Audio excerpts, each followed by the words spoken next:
Hello and welcome. My name is Malia. I'm here to help women in STEM go from undervalued to making impact. And I am answering some of your career questions today. So if you have not already submitted your career question, you can. The link will be in the description.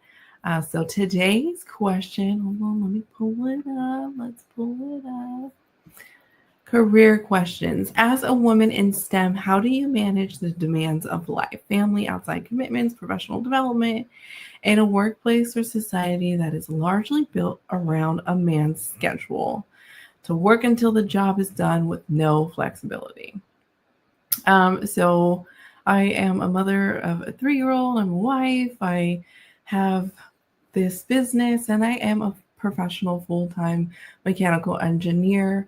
A lot of how I find balance is planning and batching and outsourcing. So when it comes to cooking meals, like meal prepping, planning out meals in advance, knowing what activities I want to do with my child and having those ready to go, kind of thinking it in advance so I don't have to figure it out in the moment has really been a game changer. Outsourcing, whether it be housekeeping or getting your hair done or whatever it is, like just outsourcing as much as you possibly can. And honestly, like even though a lot of us in STEM, scientists, engineers, were individual contributors, that outsourcing to a housekeeper or a nanny or whatever is a form of leadership. So even if you're not getting leadership on the job, you having to hold somebody accountable who is employed by, your paid service, like you paying for their services, is a form of leadership. So I personally like to encourage that because it will help your leadership skills advance.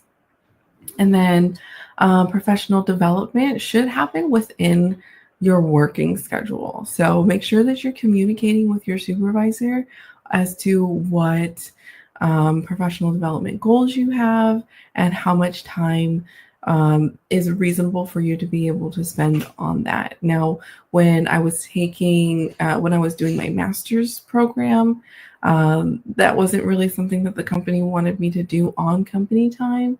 So I had to have a conversation with my fiance at the time, who's now my husband, about, hey, can you take on more cleaning, more cooking? Could you be the one to go fill my car up for gas? And I'm going to use my vacation for studying.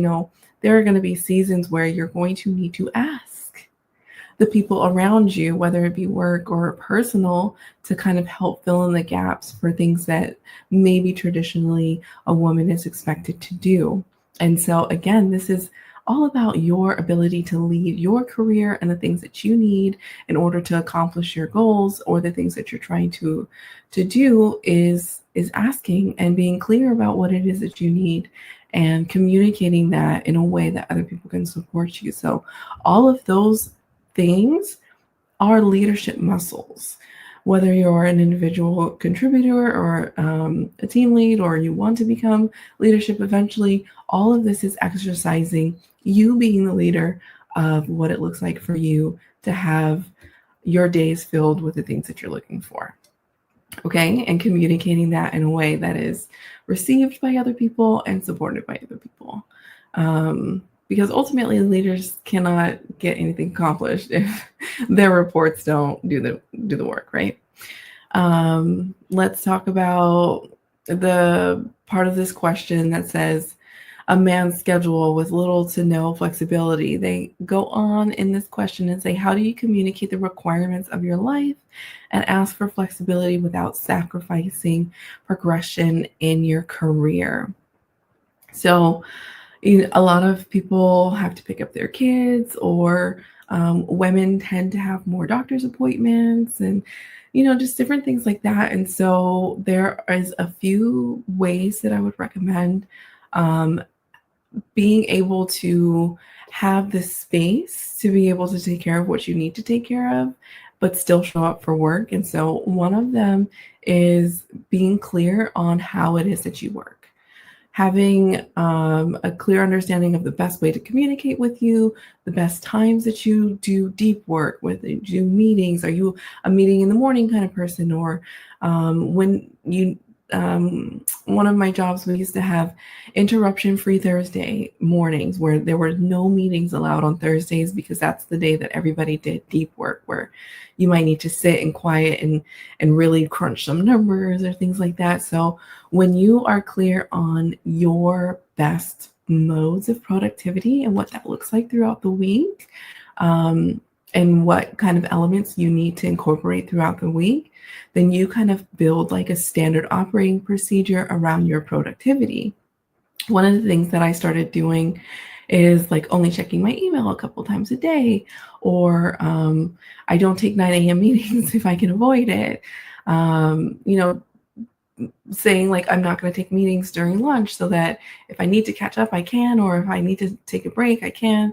Limiting how many back-to-back meetings you have, like whatever it is that will lend you to be the most productive you. When you're clear on what that looks like, then you can start to communicate that to other people.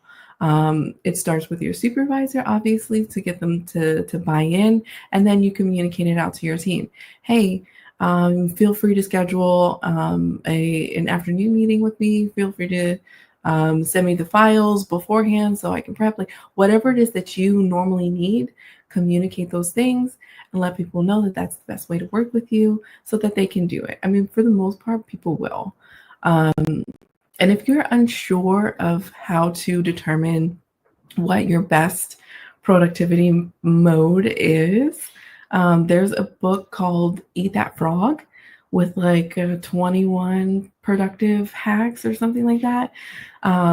Read that book and then pick one that you like and start to implement it. If you find that it helps you, then adopt it into your standard operating procedure, start communicating it out to other people, and then that will be how it's best to work with you, right? So again, this lends to leadership. It is really about being clear on what works for you, what works for even your team in the future if you decide to be a leader, right? And being able to communicate out like, hey, this is how I receive work, this is how I receive information, this is how I collaborate, and these are the best times to reach me. This is when you cannot reach me, and all of these things will allow me to do my best work and do impactful work, right? And and with that, focusing on work that is impactful, right? Because if you are delivering value, if you are delivering work that moves the business forward, really hits all your KPIs, you're closing things out, you're driving work forward, then people are going to be like, yes, I will do what she needs me to do because I know that she's going to show up and do the work and I know that she's going to deliver. So if she doesn't want me to bother her during lunch, I won't. Right. So like you will gain a mutual respect amongst you and your work group and your peers when the work that you deliver really brings home the bacon, so to speak. So being clear on what that impact is starts with conversations with your leader, starts with developing a business acumen to understand how the business is run, what is measured, what is meaningful, what initiatives your leaders are looking to drive forward, things like that, and being able to concretely say, hey, I cannot work on these other things because I am focused on the highest priority items, right? Respectfully, reschedule to another time or respectfully have to decline, whatever, right? So that happens within your standard like 9 to 5 window or whatever your working hours are. When you've kind of begun to exercise that mentality and that level of communication, that level of understanding of how you work and all of those things, this will naturally allow you to say, hey, I gotta go pick up my kid. Hey, I gotta take half a day off to go to a personal appointment. Hey, I gotta do this, da da da da. Let me make sure that I get this high priority work done. Talk to your supervisor. Hey, I need this time away. I need this level of flexibility. But they know that you deliver. They know that you work well in the way that you communicate, right? you've communicated that you like meetings, you like this, you like whatever it is. And so when you come to them and you say, hey, I need this additional flexibility, this won't be first time out of the blue. Who is this person asking? And do they even do their work and all that? No, you've already laid the groundwork. You've already gotten yes. You've already gotten buy-in to people respecting the way that you work, the way that you need work to interact with you. And so when you go to ask for things like work-life balance flexibility, whether it be accommodations formally or just like, hey, I need to skip out a little early because I'm picking up my grandma from the airport, whatever it is, it's already something that like they've already said yes to you before. So why would they not do it again? So this is all about being a leader. It is all about establishing standard operating procedures, ways of working, systematizing, communicating, setting expectations, following through on your commitments. All of these are leadership things, and this is how in a world that is super demanding, you can continue to deliver value without having to like work yourself to the bone. Okay. So then another question, which is a similar question.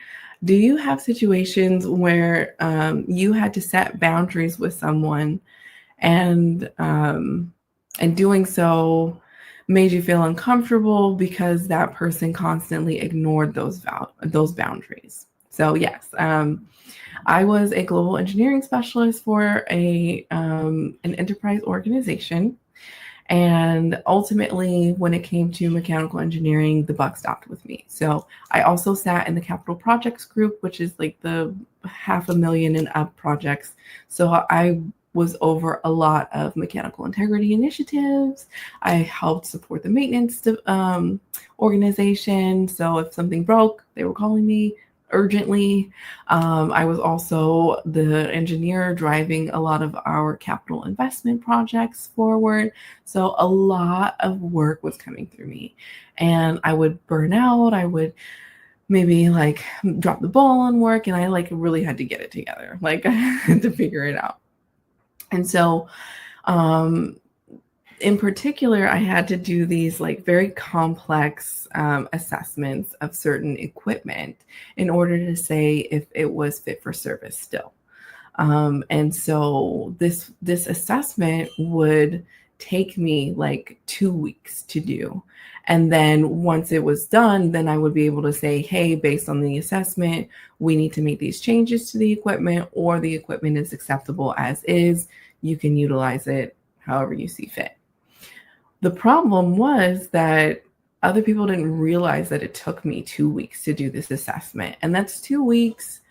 Like, yeah, the assessment maybe like took 4 hours, but I had to gather information. I had to run calculations. I had to check documentation.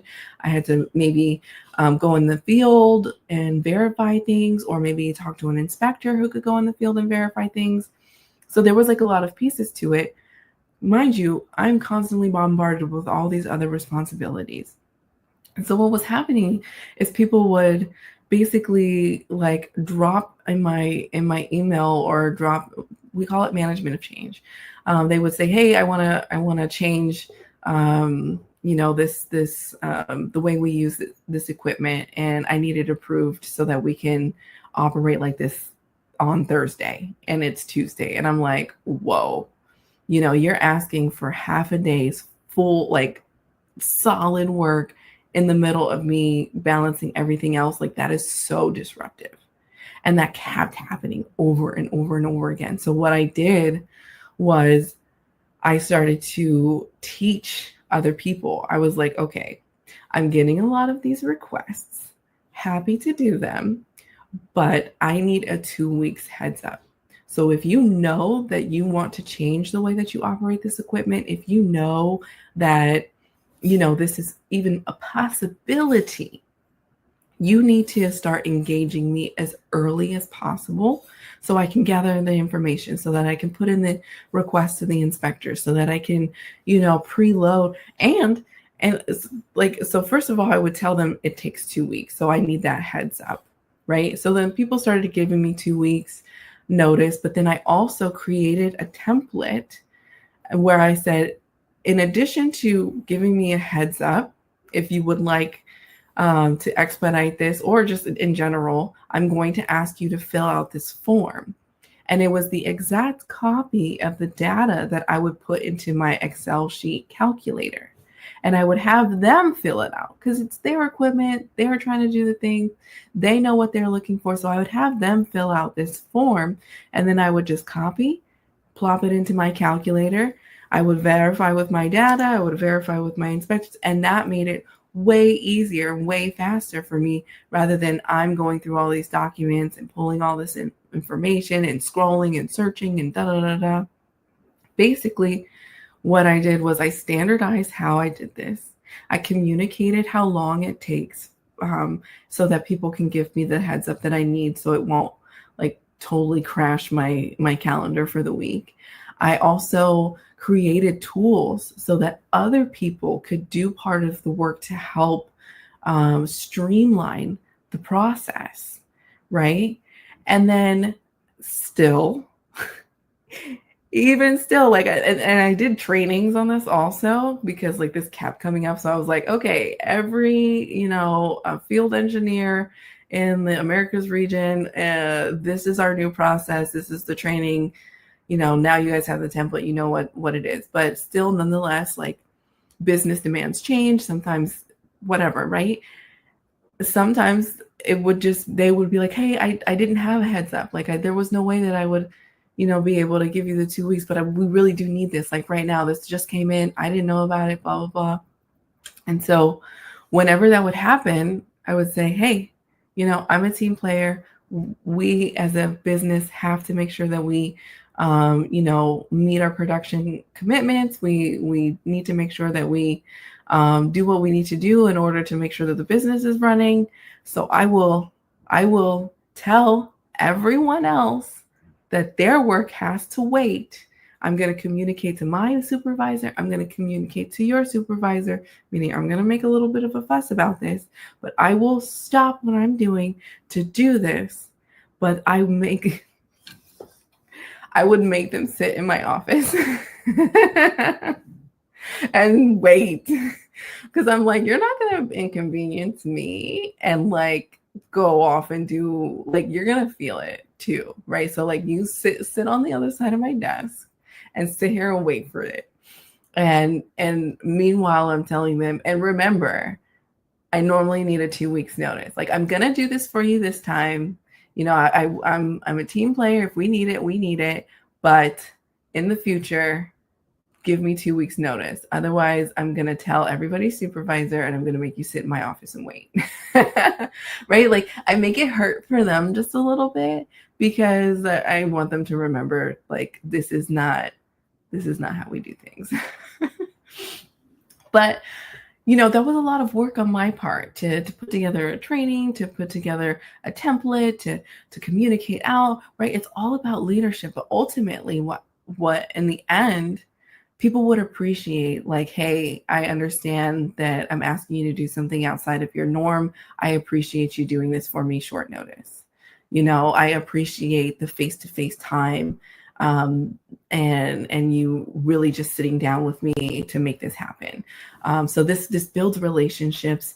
This establishes me as a leader. This establishes how to best work with me. You create the tools, you create the systems, right? It's all about leading the way that you work in order to help standardize those situations, especially ones that happen frequently and ones that are disruptive to your workflows. So that is one situation that I had that was just super uncomfortable, because everybody was banging down my door and I was like, you guys are running me ragged. So thank you for submitting your career questions. If you have a career question, go ahead, look for the link in the description. My name is Malia. I am here to help women in STEM go from undervalued to making significant impact. And until next time, y'all, stay savvy. Do, do, do, do, do, do, do.